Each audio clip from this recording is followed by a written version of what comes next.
right, hey everybody, welcome back to the Zoop podcast. This is Jordan from Zoop, and you're probably watching us on YouTube or Facebook, where we stream live every Wednesday at 6 p.m.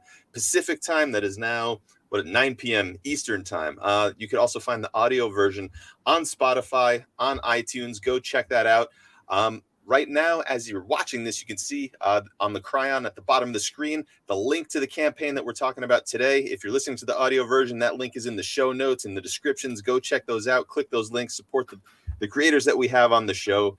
They appreciate it very much. One of those creators that we have is on today. His name is Jorge Molina. We just launched his campaign for his art book called Zurdo today, and we welcome you to the show, Jorge. Thank you for making the time, man. Oh, thank you for having me over, man. It's a pleasure, and it's what a cool intro and everything. It's like puts the pressure on me. It's like, okay, I'm on a real show. Hey, It's awesome. I appreciate that, man. First question I want to ask you, just so that we get it out of the way. I'm sure you're going to have to be answering this on like multiple interviews, but just real quick, can you explain what Zurdo means? Zurdo is just in Spanish lefty. That's what they call left-handed people. It's like you're a zurdo or you're a righty, you're a derecho. So I'm a zurdo. Obviously, that's what I named the book. That I'm a lefty, and I mean behind just the word, there's a deeper meaning, I guess, about what it means to be left-handed or what it used to being left-handed in my culture. I'm in Mexico. And I was born here, and it used to have this sinister connotation about being left-handed, and it was always frowned upon, and it was always seen as something wrong with you if you were lefty, and in schools that will sometimes force you to use your right hand, and I heard stories of like kids who will have their hands tied, their left hand tied, so they will be forced to like draw and write in their notes in school with the right hand, and those type of things. So to me, being able to have this freedom of being able to embrace the use of my left side, I always took it for granted. So I think it was a way to name the book to embrace that left side of me. It was always the creative side. Yeah, and clearly, you have no problems drawing with your left hand. But if you had to draw something with your right hand, would it look just like a child doing stick Yeah, figures? Or... actually, that's funny because when I was in art school, that was one of the the, the exercises that we were forced to do. Uh, Sometimes when you draw, you draw from memory because you draw so many times certain things that you access those things. Like I know what an eye is, but do I know what an eye is? No, maybe my hand has the memory of what an eye looks like. So by using your other hand, you will have to force yourself to learn to draw that eye. So that was a very interesting exercise. So I have drawings from when I was in high school when I used to draw with my right hand. Actually, my grandma has one of self portrait. Uh, I should take a picture of that and upload that. So yeah, she has a self portrait that I did with my right hand. So it was a pretty interesting way to look at it and exercise that. Was the art, was that like an art class in high school, or did you go Yeah, to yeah, yeah. It was did an you art class in but high school. did you go to like university or secondary education for art, or was it just something that you It practiced on your was own and mastered on your own? it was a 1 year that I took a break from high school in Mexico, and I went to Boston and I did a 1 year of art high school. So like the mornings I would just have my regular math, history, bio, and all that, and on the evenings I will have my art classes. And it was pretty cool. Like it was a very unique experience and very different from where I was used to because everybody was an artist, and so we had dancers, we had musical play, we had actors and the visual department, which was me. So sorry about that. No, no worries. So after that, I took a couple years to go to college for animation, and that's when I went like very deep into art because it was like 5 years of animation and all that. Oh wow. Well, Yeah. and that's maybe something that, I mean, I know you, and maybe some of the people who are backing this campaign mostly know you, I think, from your comic book work. But the fact is, I mean, you mentioned animation. I think you work in video games. I'm probably concept design, storyboards. I don't know. Like, I know you run the gamut, but like, so what is that list of like different industries that you work in, either Yeah, past and current? yeah. It's funny because you said that like I majored in animation, but I've never done animation. And as Oh, soon as I majored, I knew that I didn't want to do animation. Just for the fact that it's a lot of work. Just to get 1 second of an animation is like 60 drawings. So that was not very appealing to me. Plus, it takes a process because to be an animator, you have other people who go over your stuff. You have the guys who draw the in betweens between the key shots, and then you have the guys who make the cleanups. So it's not all you. And what I liked about comics is that I could be all me. Like I could be the guy who does the pencils, the inks, and the colors. So that's why I decided like screw animation. This is not for me. I'm not built for that, and I'm going to comics because comics were my childhood dream. I always wanted to do comics, but at the same time, I love video games, and at the same time, I started getting video game gigs for doing concept stuff, but I'm getting comic book gigs also. So I started juggling both, and my career in comics became more, I don't want to say relevant, but more noticeable, I guess. In video games, everything you do is under NDAs, and you can't show anything. So I was not able to promote or to show the stuff that I do for video games. Even today, like right now I'm not actually doing comics. I'm 100% just doing video game work nowadays for the last 4 months. But I can't show any. So in a yeah, way, it was easier for me to gain a reputation as a comic book artist because I could show monthly what I was doing, and so yeah, those are the main pillars of what I've been doing. Just a lot of console stuff and a lot of comic book stuff. And from then I've done storyboards here and there and some promotional stuff. But yeah, those are the two main, the big ones. well, I thought I saw some new covers coming out from you. Were those done a while ago, or are you not? Yeah, like Okay. pretty much every cover that you've seen from me in the last few weeks, it's been covers that I've done Oh, wow. 3 months before. And I have covers that I've done like almost a year. Sure. I have this excellent cover that I want to show so bad that I hope it sees the light of day. And they told me in August, but I did that in the last year, and I don't know. Hopefully I'll be able to feature that cover in the book. I would love that Oh, because sweet. yeah, and I have another cover for something that I love also from Disney and animation. I can't say what, but it's a pretty cool one. So those are the ones that I'm eager to throw them out. Nice, man. So I guess two-part question. A, like, what was your first gig? Like, how did you break into comics? And do you feel? And I'll hold on to the second question. What was that first gig? Like, what was that? That you got in the door doing comics. Yeah. You gave me an idea. Like I should reach to the guy who brought me into comics, and he should do my forward. There we So go. yeah. That would be amazing, actually. So my last year in college, I had a teacher.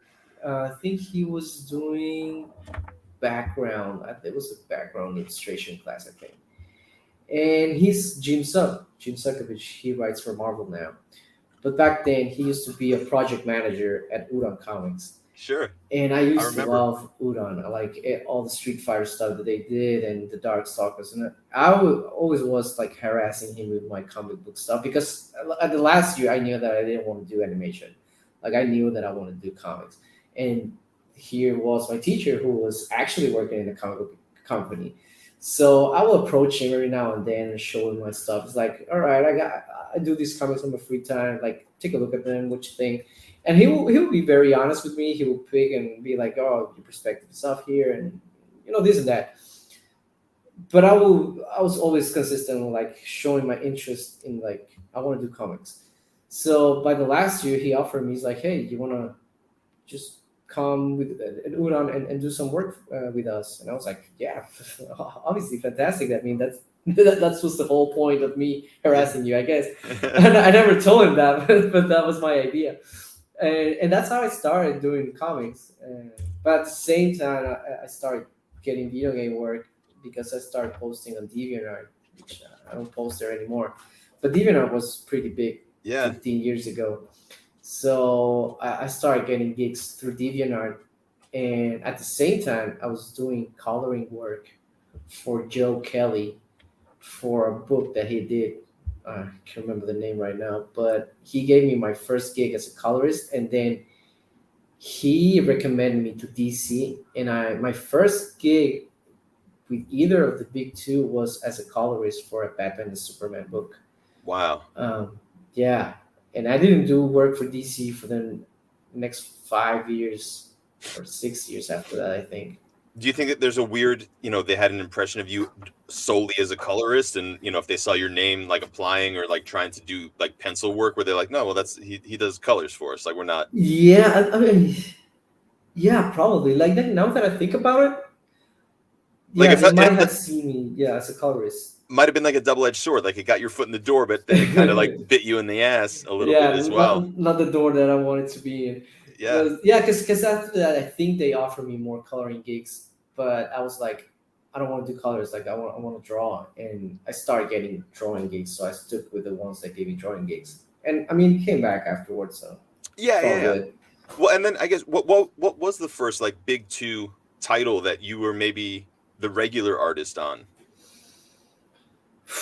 I'm sorry if I'm like asking all these questions and you're No, like, I'm trying. I gotta remember all I these gotta things. remember. It's the thing. I've never been a good, consistent artist. I'm like terrible with deadlines, and I'll admit that. It's like I always wanted to be, the guy who can do like 30 books and all that, but Well, it's not me. but no, well, but I mean, you're certainly an artist that has, I mean, like X-Men, Avengers, I think Spiderman, X-Men. I think Batman, X-Men. like you've done all of the big, like all like you've done like all of the characters and titles that like artists I assume dream about doing.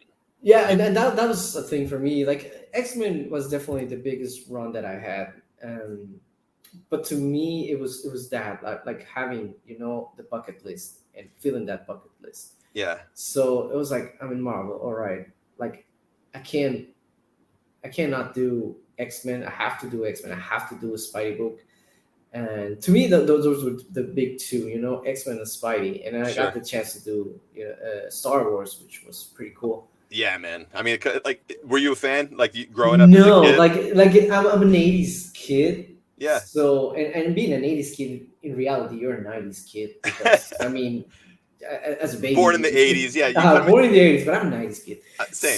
So I got the weird George Lucas. Oh, the prequels, and I was like, this is not for me. And I saw the old movies, and they were okay, but visually, it was like I see cooler stuff right now in the '90s. Yeah, like I got Jurassic Park. It's like it looks better than Star Wars from the '70s.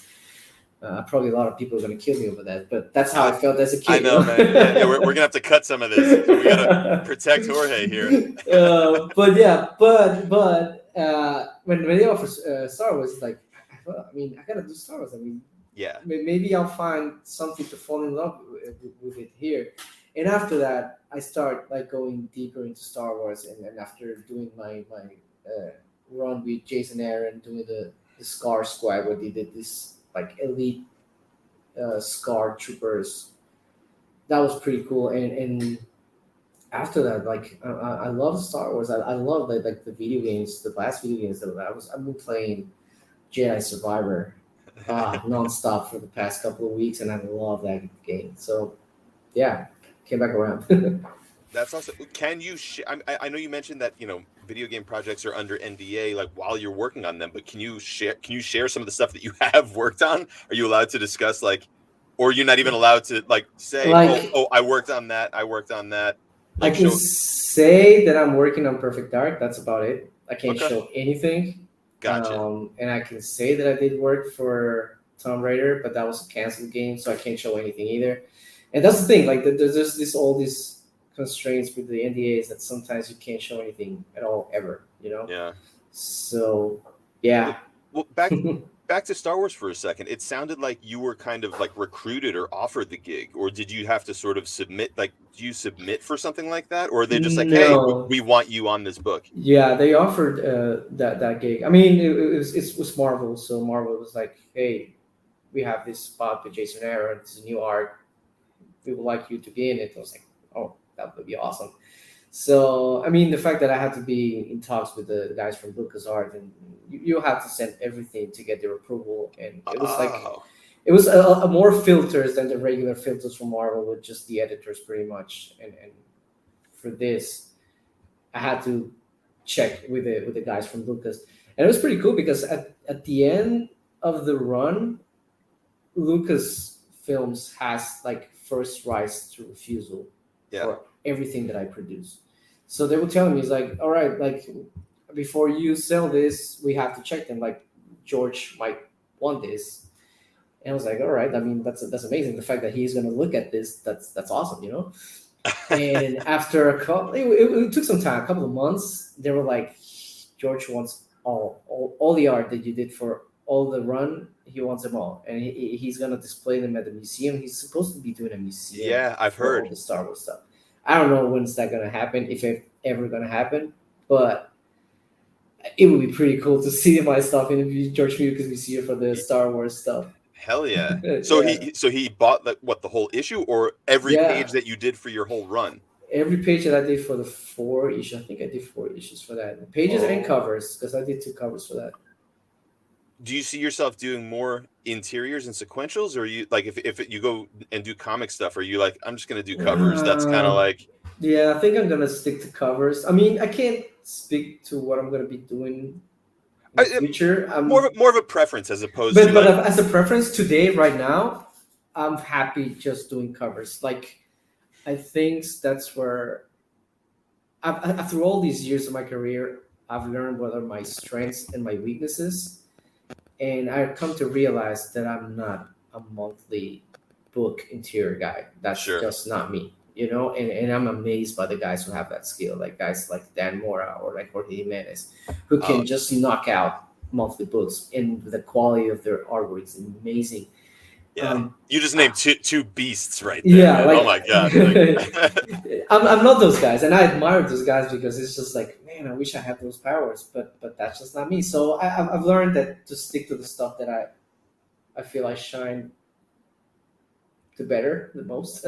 sure. So I think covers, it's my thing, but you never know. Like I've told my editors, like if you offer me a Batman book, it's gonna be hard to say no to that one. It's just that's the one guy that I have to do. Like Yeah, an arc at yeah, least. yeah, Yeah, yeah. yeah. I love doing Batman, so yeah.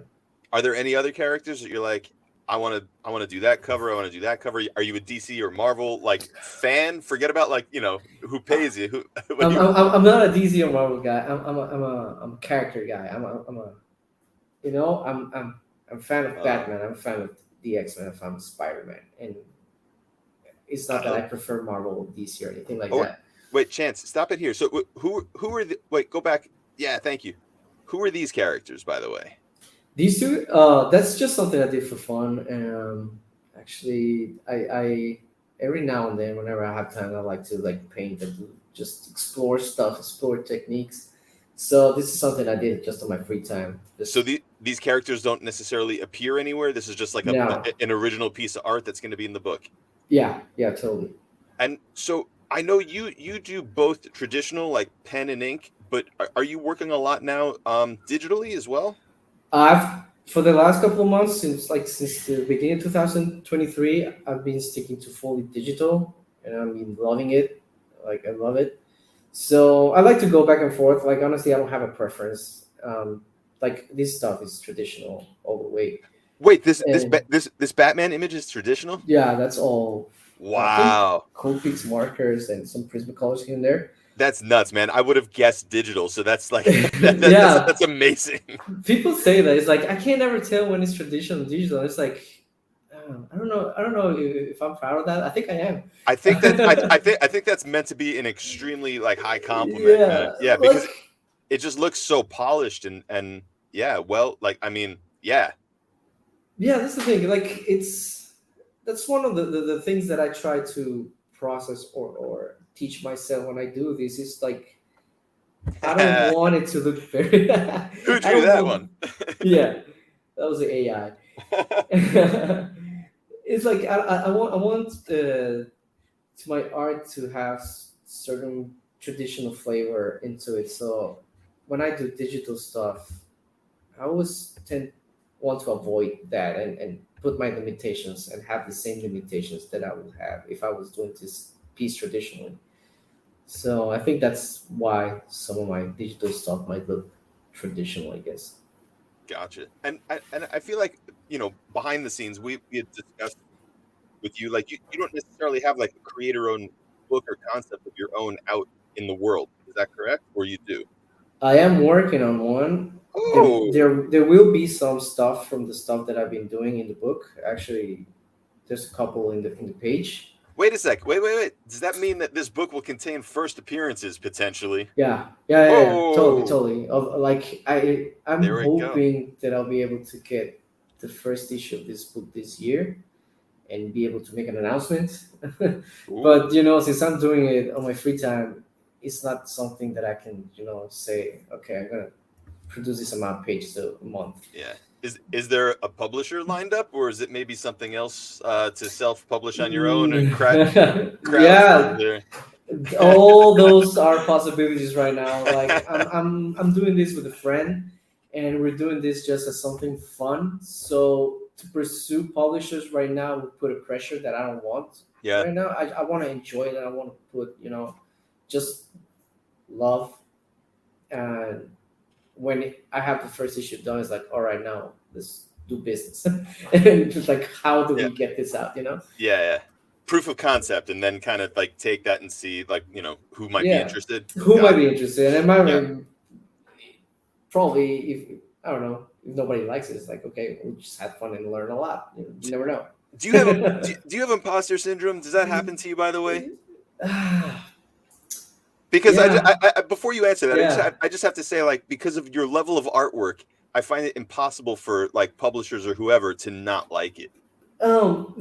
It's weird. Like I feel confident. I do. I feel very confident. It's like I know I know to draw, but when I look at the stuff that I did last year, and it's like everything's horrible. Like I was just today looking at gallery in like I think it's called comic fan arts or fan arts of comic. They have the gallery of all the stuff, and then you type my name and you see all the artwork Like all the original art for sale, you mean? of the original art, Yeah. and you can scroll through and see the stuff that I did 15 years ago, and there's some stuff there that is just horrendous, and I was like, this is so painful because I was just scrolling through to see if people had maybe some original art that I never scanned or don't have, you know. Yeah. So so I was this morning just scrolling through and it's like, oh my god, I suck. I'm terrible. It's like look at this thing. It's like the anatomy's way off and the values are terrible. And it's like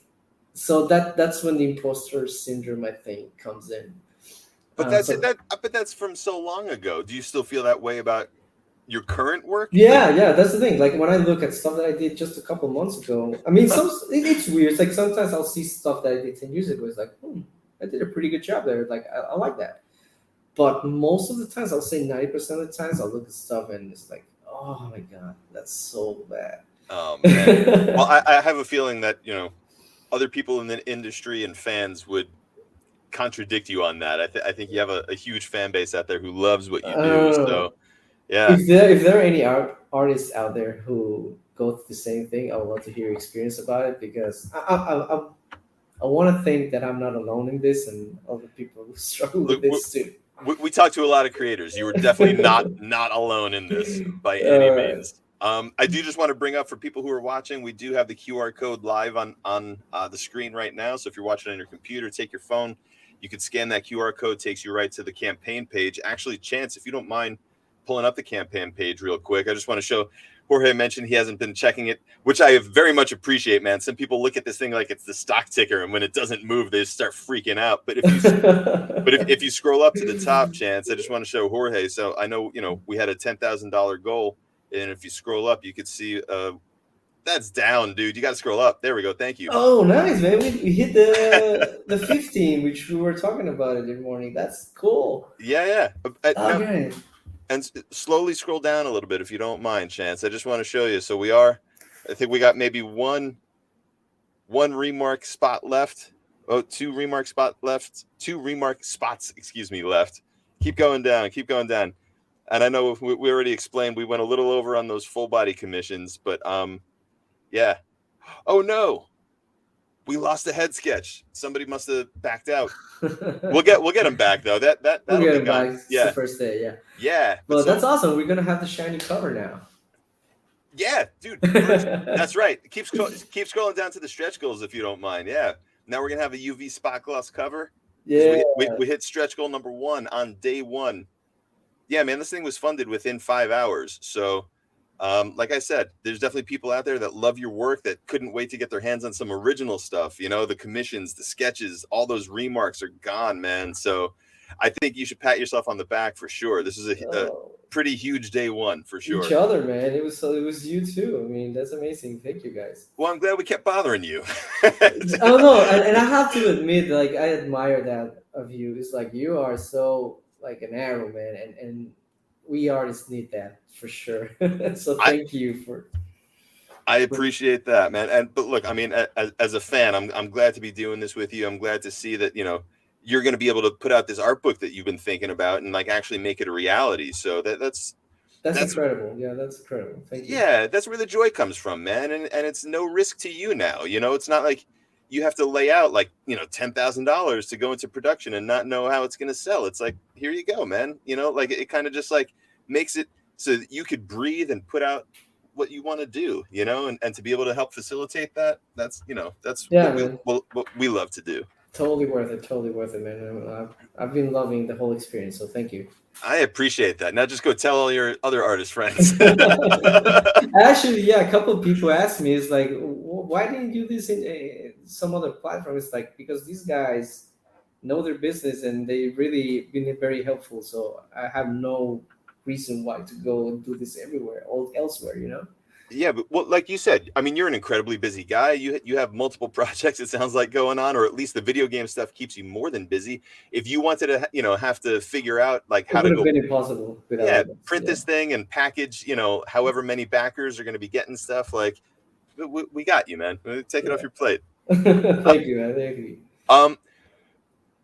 I just have a couple of other questions, and then I have like my sort of like final 2 questions I always ask everybody. But like growing up, what who was your inspiration? Like who were there certain art styles that you sort of gravitated towards, and you're like, I'll take a little piece of that guy, a little piece of that, or there?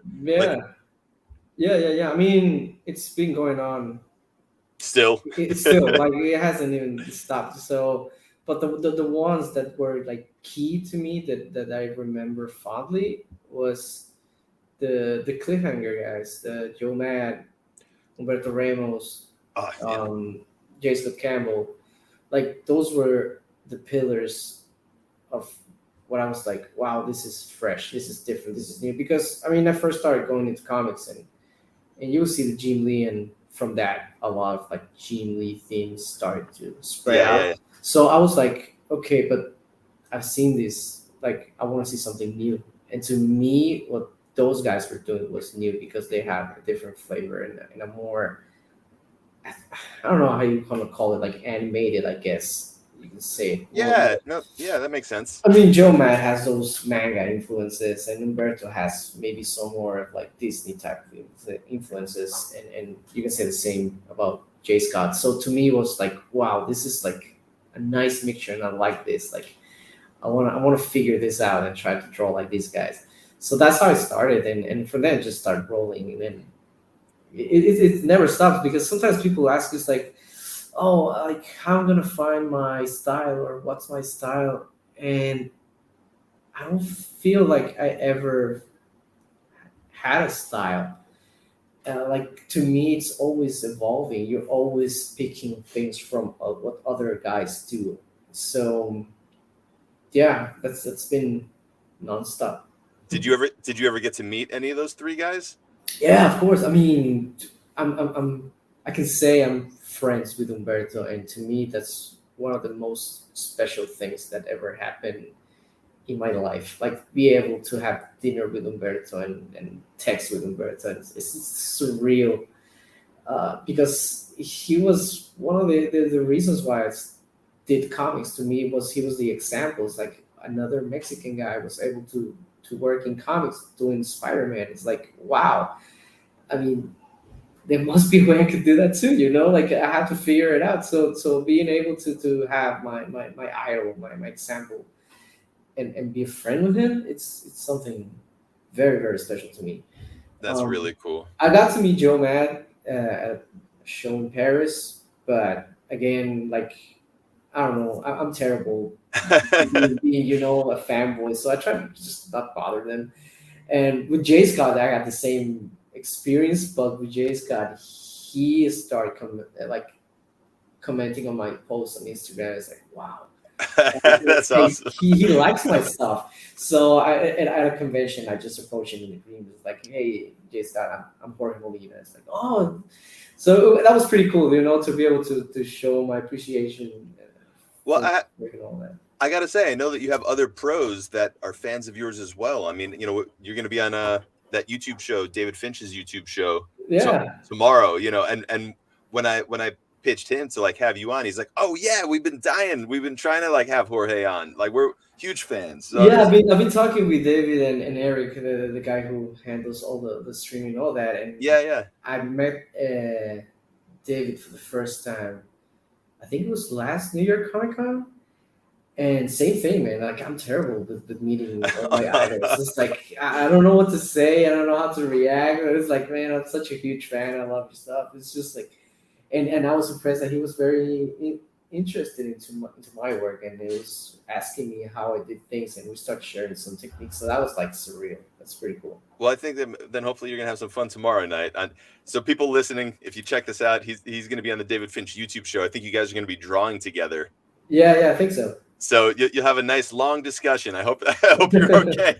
That's fine. That's fine. I love that. A couple final questions. Comic book wise, like if you had one dream collaborator, who would you want to work with On a comic book. on a comic book? You mean as a writer? Sure, it could be a writer, it could be an inker, you inking or you coloring, however you want to. One person that you haven't worked with, maybe that you would love to work with. Trying to think. And we could even expand it, alive or dead. If you're like, oh, Jack Kirby, if you're like Jack Kirby or something like. Yeah, that's weird. Like, Or if it's Umberto, I don't know if you guys ever did anything together. Like, that'd be cool, man. Yeah, I would love to do something with Umberto, but I don't know how will that work. That's funny you mentioned that. I actually did a stuff with Umberto in my college years. For some reason, we connected with a friend in common, and this friend was like, I'm doing a gig for a movie with Umberto. You want to work with us? And I was like, I'm going to work with Umberto. It's like, yeah, you're going to do concerts for the movie with Umberto. I was like, yeah, of course. I mean, I was 22 at the time, 23. oh wow, Umberto didn't know who I was. And years after, I told him, like, hey, remember that gig when you were doing a movie? That was me. It's like, oh, really? Yeah. So that was cool that I got to collaborate with Umberto for a little bit. But yeah. Would that be is that the answer to that? Yeah, I think so. I mean, Yeah. I think so. I'm trying to think what writer would like to work on. I mean, I had a lot of fun working with Jason Aaron in Star Wars. I would love to do something with Jason. And we did Thor. Yeah. So Jason Aaron. But I mean, when I think about the guys that I had a chance to work with, I've been pretty lucky. Like, I've got pretty solid writers to work with. So For sure. yeah. And then last question is, what's your desert island run? You're stuck on a desert island. Like, what's the one book or series that you bring with you? Book or series? Yep. You're probably gonna sound corny, but I like Friends. I will take Friends with me just because I know all 10 seasons, and I could put it in the background and just laugh and not even pay attention. So, Oh, I meant series like comic series, like oh, comic book series. yeah, like a run, like a a series, like a like X-Men or some people That's would be like Why the Last Man or Watchmen or like that's funny. Like, you know what? I never read comic books as a run. Like, I never read a full run of something. So what? yeah, that's crazy. That's crazy. I never like I don't remember the last time I ever read a comic book like in its entirety. Oh man. Oh, but I'm trying to think. Well, then I would Hmm. recommend Why the Last Man. That's Why just was because like I know that there was a TV series and it got canceled because I said it was pretty bad, but the said that book the book is the pretty book's amazing. amazing. Yeah, yeah. The book is amazing. That's definitely like one of those gateway comics, where it's like 60 issues, you can get in, you can get out, get the whole story. The artwork, Pia Yeah, Guerra, simple but so amazing. And of course it's written by Brian K. Vaughan. Like, yeah, exactly. So, like to me, I've done more like graphic novel type. mhm. So, like the Killing Joke, Yeah, that one I really enjoyed a lot. that's what I I mean. mean, Yeah, that's a good Killing answer. Jokes, yeah, that was one that sticks in my head. Nice, man. And Chance, if we can get the either the QR code or the link back up, and Jorge, um, give people one more time why they should buy this book, what's in it, give them the pitch, and then tell them where they can find you on social media. Well, yeah, I mean, you can find me on what's my handle? I think Jorge underscore Molina on Instagram and Twitter. Ah, Nice. there we go. Yeah. There's your desert island run. Yeah, that's my desire I love. Like I could watch Friends all day. I love that show. Nice one, But Chance. yeah, I mean the book is something that I've been having in the back of my mind for quite some time. And whenever I do shows, like, do you have an art book? It's like, no, I don't. And it was in part just because insecurities of me. It's like, who wants an art book for my stuff? But enough people asked, and I was like, okay, let's do this. So I'll be trying to feature just the stuff that I like the most, the stuff that I don't cringe when I look back. So it's just like what I think is my best work out there, and trying to bring people into what the behind the scenes of some of that art is. Like, how is it constructed? When do I go digital? Why do I go digital? To be able to see the skeleton of my pencils and the way I use markers and colors and all that, I'll try to you know, gather all the various types of workflows that I've done and art from that and just compile it to this one beautiful book that the gentlemen of Soup have been very helpful to help me out with. So yeah, check it out, check the campaign. I mean, we're going strong, so I'm happy that it's gonna be a done deal. Nice, man. And by the way, I did just recheck. So Oh, look at that. yeah, I think maybe Chance needed to refresh the page because you sold out of all the remarks, all of the head sketches, all the full body commissions. So day one, total sellout That's fantastic. of anything art related, man. And of course, we have my favorite number as the supporters there. So